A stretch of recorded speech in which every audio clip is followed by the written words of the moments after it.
Today we're going to do a Pu-erh sampling. I have a variety of raw Pu-erhs. We have our tea set complete with gaiwan. We have our timer. And then we have a selection of ripe Pu-erhs. And we also have our tea kettle. So the first thing we'll do is we'll put the tea kettle on to boil. Alright, so our hot water has been boiled. Now what we're going to do is we're going to rinse everything here to make sure that it's nice and sterile, and also to make sure that all of our teaware is totally hot. Make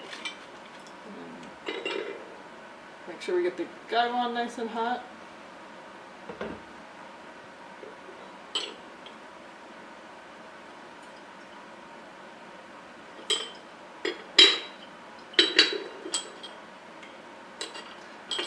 A lot of times when you see informal tea ceremonies, they'll have little tongs to do this so that you don't burn your hands. And then we're going to start with the Purple Tip Vintage 2008 Spring Harvest Raw Pu-erh.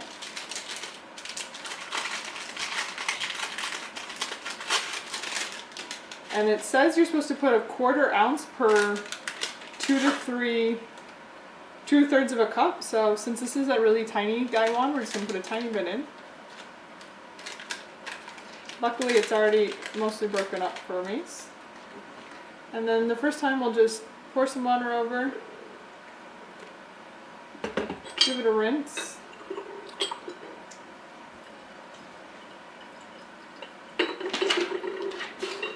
Pour some more water over and give it another rinse. Just opening up the leaves.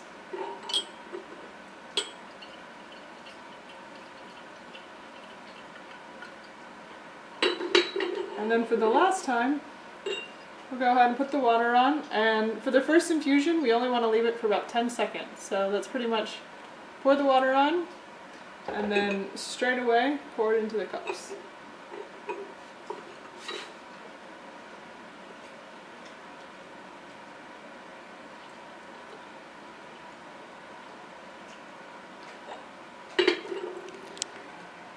So this is our raw Pu-erh, and with most Pu-erhs you can get about 5 to 6, sometimes even 8 steeps out of them.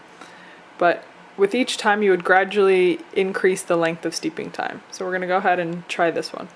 Hi there! So we've enjoyed our raw Pu-erh, which was excellent, a nice light kind of floral flavor. Now we're going to try a ripe Pu-erh. So I've gone ahead and already washed and re-sterilized all of the dishware, cleaned it out. We're just going to add a little bit here. And again, we'll go through the same process of washing the leaves twice and then steeping for about 10 seconds before we go ahead and try it. So I'll let you know how it is. So here we are enjoying our ripe Pu-erh. This is a vintage 2004 mixed harvest. And we're already on about our 5th or 6th steep, and you can see that it's still a nice bright, bold color, which is also very emblematic of the flavor. It's started out almost a bit fishy, but as we've gone through more steepings, it's really smoothed out, still retaining its bold, very earthy flavor, all very characteristic of a ripe Pu-erh. I think it would go very well with a rich Chinese meal, and we're definitely even enjoying it, drinking it alone. We're now on our 3rd Pu-erh. It's also a raw with a vintage of 2008 called Fragrant Spring. And we find the name very, very appropriate. It is almost sweet in how light, floral, and very fragrant it is. And you can see in here that the leaves have completely opened up in the gaiwan. And that will conclude our Pu-erh tasting for the day. Just one more shot here. Sort of the color differences between the raw, both on the outside, and the ripe on the middle.